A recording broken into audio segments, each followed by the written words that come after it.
Hello everyone, কেমন আছো সবাই? আশা করছি সবাই ভালো আছো। আলহামদুলিল্লাহ, আমরাও ভালো আছি। তো এখন দেখো, এই যে রেডি হয়ে গেছি, তো একটু বেরোবো। খাওয়া দাওয়া হয়ে গেছে, রান্নাবান্না করে খাওয়া দাওয়া করে যে রেডি হয়ে নিয়েছি। এখন একটু বাইরের দিকে যাব। তো হঠাৎ করেই হাজব্যান্ড বললো যে রেডি হও, চলো একটু ঘুরে আসি, অনেকদিন কোথাও যাওয়া হয়নি। তো সেই জন্যই রেডি হয়ে নিয়েছি। তো চলো দেখি কোথায় যাই, তোমরা ভিডিওটা দেখতে থাকো, আশা করছি ভালো লাগবে। পাপা গাড়ি বার করছে, তো আমরা তো যাবো, এই তো। আর এই যে দেখো, ইজানো রেডি হয়ে গেছে। হ্যালো করে দাও। হ্যালো। হ্যালো। হাই। হাই। সবাই কেমন আছো? সবাই কেমন আছো? আমরা একটু বাইরে যাচ্ছি। একটু বাইরে আছি।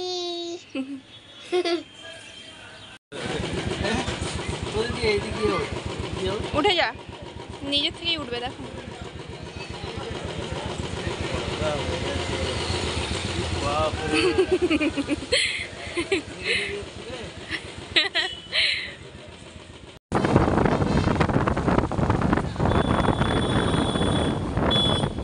তো এবার তোমাদেরকে বলি, আমরা যাচ্ছি হচ্ছে ভিক্টোরিয়া। আমাদের প্ল্যান ছিল যে ইকো পার্ক যাবার, যেহেতু বাড়ি থেকে বেরোতে অনেকটা লেট হয়ে গেছে, সেই জন্যে আমি বললাম যে ভিক্টোরিয়াই চলো, সামনে ভিক্টোরিয়া আছে, এখানেই ঘুরে আসি। আর ইকো পার্ক যেতে গেলে অনেকটা দেরি হয়ে যেত, যেও কোনো লাভ হতো না, যেয়ে দেখতাম যে বন্ধ হয়ে গেছে। যেহেতু আমাদের হঠাৎ করে প্ল্যান হয়েছিল, আর খেতে খেতে ওই বললো যে চলো কোথাও ঘুরতে যাব। আগে থেকে বললে নয়, তাড়াতাড়ি করে রান্নাবান্না করে রেডি হতাম। তো সেই জন্যে এটা পাশে ছিল, তাই বললাম যেখানেই চলো। আর ইজানও কোনো দিনও যায়নি, তো ভাবলাম যে চলো, ওরও ঘোরা হয়ে যাবে। তো ওইখানেই আমরা যাচ্ছি। তো এখানে এসে দেখি এখানের পার্কিংয়ের সিস্টেম আমার একটু অন্যরকম, সেটা আমাদের জানা ছিল না। আমাদেরকে আবার এখান থেকে ব্যাকে যেয়ে হালদিরামে পার্কিং করে আবার আমাদেরকে হেঁটে আসতে হয়েছে। তো এইরকম সিস্টেম বলে আমরা কেউই জানতাম না। তো সেই নিয়ে হাজব্যান্ডের সাথে আমার একটু রাগারাগিও হয়ে গেল। যা কেয়ার করা যাবে, ও আগেই বলেছিল যে এখানে যাব না, ইকো পার্কেই চলো। তো আমি জোর করলাম এখানে যাবার জন্যে, সেই জন্য ও রেগে গেছিলো আমার ওপরে। কেন কি ইজান একদম হাঁটতে চায় না, ওকে কোলে করে নিয়ে হাঁটতে হবে। তো সেই জন্যেই আরও রাগ ধরছিল যে অতটা হেঁটে হেঁটে আবার আসতে হবে, ছেড়ে দাও, যাবই না। তো তারপরে আবার ভাবলাম যে চলো, বেরিয়েছি যখন ঘুরেই আসি। আর তাছাড়া বাইরে বেরোনো মানে আমাদের তো ঝগড়া হবেই, মাস্ট। এটা মানে নতুন কিছুই না আমার কাছে। যখনই আমরা বেরোই, মানে কিছু করতে বেরোই বা ঘুরতে, কিছু কিনতে, ঝগড়াটা মানে আমাদের হবেই। তো দেখো, এই যে আমরা বাইক রেখে দিয়ে হাঁটছি, আর ইজানকে একবার ওর বাবা নিয়ে হাঁটছে, একবার আমি নিয়ে হাঁটছি। তো ওই যে দেখো, ওখানে ও টিকিট কাটছে, এবার ভেতরে যাব। বাড়ি থেকে বেরোনোর আগে ভাবছিলাম যে রাস্তায় বেরিয়ে কীভাবে ভিডিও করব, যেহেতু ফার্স্ট টাইম, এর আগে কোনো দিন এইভাবে রাস্তায় বেরিয়ে এত লোকজনের সামনে ভিডিও করিনি, তো একটু কেমন লাগছিল। কিন্তু এখানে এসে দেখি আমার মতো অনেক মানুষ ব্লগ করছে, তো ওদেরকে দেখে আমারও একটু সাহসটা বেড়ে গেল।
ঢোকার সাথে সাথেই কিন্তু ইজানের দুষ্টুমি চালু হয়ে গেছে। এই যে ঢুকতেই যে সামনে সব পাথরগুলো পড়ে না, ও ঢুকেই কি করেছে, হাতের মধ্যে অনেকগুলো পাথর তুলে নিয়েছে, তুলে বলছে মানে তুলে ওগুলোকে নিয়ে ও খেলবে। আর ওগুলোতে যত ধুলো নোংরা, পুরো গায়ে নোংরা হচ্ছে, বারণ করা হচ্ছে, একদম কথা শুনছে না। ওর পাপার থেকে বকাও খেয়েছে, তাতেও শুনছে না। তো ওর মধ্যে থেকে একটা পাথর নিজের হাতের মধ্যে নিয়ে না এর ভেতরে ঢুকে গেছে জানো। তারপরে কি করেছে, এখানে যেসব জিনিসপত্র রাখা আছে তো সেগুলো তো সব ছুঁড়ে ছুঁড়ে মারছে। আর ওখানে যে গার্ড ছিল উনি দেখতে পেয়ে ছুটে এসেছে, এসে কী করেছে, ওটা কেড়ে নিয়েছে ওর থেকে। আর নিতেই কি কান্না, মানে ওটা ওর চাই, ওগুলোকে ছুঁড়ে ছুঁড়ে মারবে, ভাঙবে, কি বলবো। তারপরে তো গার্ড বলছে, ম্যাম এগুলো নিয়ে ঢোকা যায় না ভিতরে, এগুলোর যদি কিছু ক্ষতি যদি কিছু হয়ে যায় তো এগুলোর ক্ষতিপূরণ আপনাদেরকে দিতে হবে। কি আর করা যাবে, এত বদমাশ না, একদম কথা শোনে না। এই যে সব কাঁচগুলোতে মারছে পাথর। আর আমার তো ভেতরে ঢুকেই ছোটোবেলার কথা মনে পড়ে যাচ্ছিল, এসব জিনিসগুলো দেখে, যে ছোটোবেলায় ইতিহাস বইয়ে পড়েছিলাম এইসব জিনিস, আর সেগুলো আজকে চোখের সামনে দেখছি। কত যে ভালো লাগছিল সে বলে বোঝানোর মতো নয়। আর এর আগে আমি ঢুকিনি, ফার্স্ট টাইম ঢুকলাম।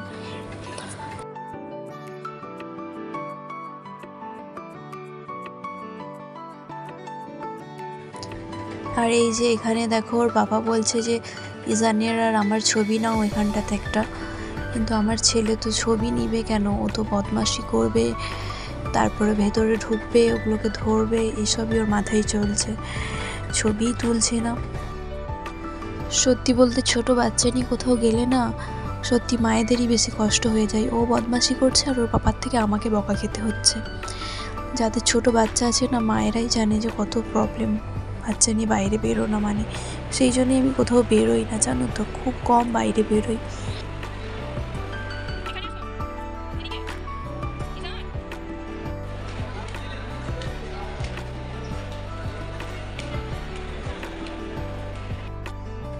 তো নিচেটা ঘুরে আমরা তারপরে চলে এসেছিলাম ওপরে, তো ওপরটাও একটু ঘুরে দেখে নিলাম। তারপরে আমরা চলে গেছিলাম বাইরে। তো বাইরে যেয়ে কতগুলো রিলস বানিয়ে নিলাম আর তারপরে বেরিয়ে গেছিলাম। আর এখানে এই যে দেখো ইজানকে কেমন জাম্প করছে ওখান থেকে।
আজকের রাজা রানী আমরা।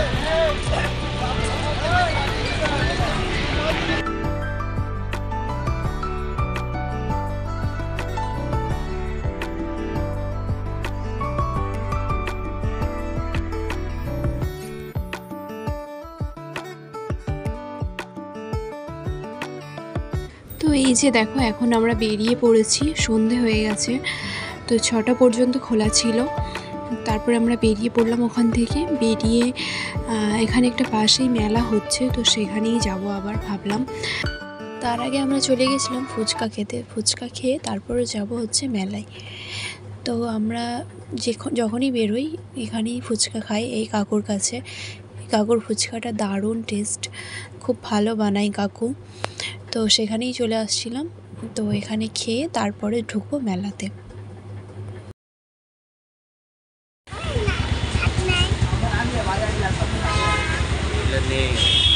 যদি থাকতো তখন এরকম থাকিয়ে দিতাম। ইজন তুমি কি খাবে? এদিকে এদিকে দেখো, এদিকে এদিকে খাবো ফুচকা খাবে। আমাদের আসো, চলে আসো। খাবো। তুমি ফুচকা খাবে? কটা খাবে? মা ফুচকা খাবো। কটা খাবে? চারটে। 4টে? আচ্ছা দাঁড়াও, এখন ভিড় আছে, খালি হোক।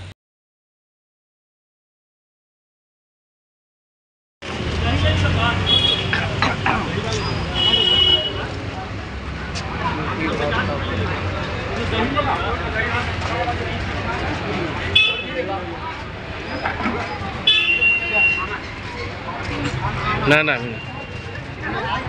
খাও।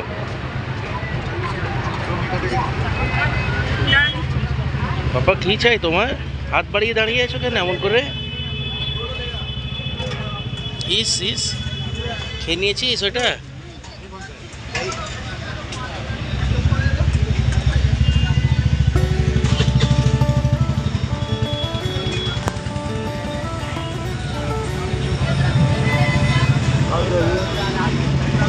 हाँ दीजिए।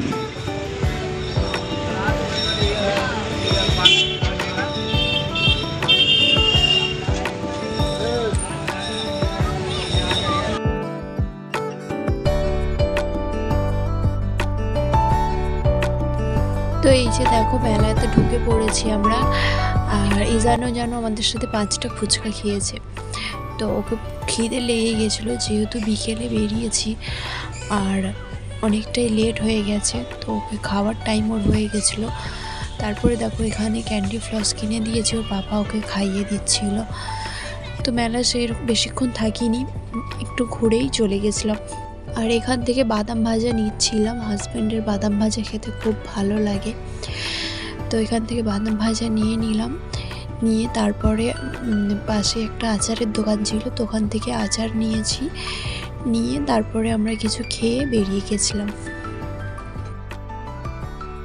এইবারে অতটা ভালো দোকান বসেনি, প্রতিবারে না হলে আরও ভালো করে আরও বড় করে হয় মেলাটা। তো তারপরে দেখো আমরা মেলা থেকে বেরিয়ে পড়েছি। এখানে এসে বাইরেটাতে কিছু খেয়ে নিলাম, আমরা হালিম খেলাম, হালিম খেয়ে তারপরে আইসক্রিম ফালুদা এসবই খেয়ে তারপর বাড়ি চলে আসছিলাম। আর যেহেতু আমরা বিকেলে বেরিয়েছি আর বেজে গেছিলো 8:30, বাড়ি আস্তে আস্তে ইজানের খিদেও লেগে গেছিলো। আর যেহেতু এসব বাইরের খাবার তো অতটা খায় না, তো সেই জন্য তাড়াতাড়ি করে বাড়ি এসে আবার ওকে খাবার খাওয়াই। তো এই যে দেখো আচার নিয়েছি, 2 রকমের আচার, একটা রসুনের আছে, একটা লঙ্কার। শিউড়ি বীরভূমের আছে। এই মেলাটাতে না খুব ভালো ভালো আচার পাওয়া যায়, যখনই যাই আচারটা মাস্ট হয়। আর এই যে এইটা কি নিয়েছে, এটা কি আছে? আদা। আর এই যে আমি ক্লিপ নিয়েছি একটা কানের, আরেকটা ক্লিপ কোথায় গেল? হ্যাঁ এই যে এই 3টে ক্লিপ। আর এই যে ইজান ওর গাড়ি নিয়েছে 2টো, একটা হাতি। তো এই মাত্র আসলাম, এখন ঘড়িতে বাজছে 8:30। তো ভিডিওটা এখানেই শেষ করছি। কোথায় গিয়েছিলাম তোমরা তো দেখলেই। আর কেমন লাগলো ভিডিওটা কমেন্ট করে জানাবে। সবাই ভালো থাকবে, সুস্থ থাকবে। চলো টাটা, দেখা হচ্ছে নেক্সট ভিডিওতে।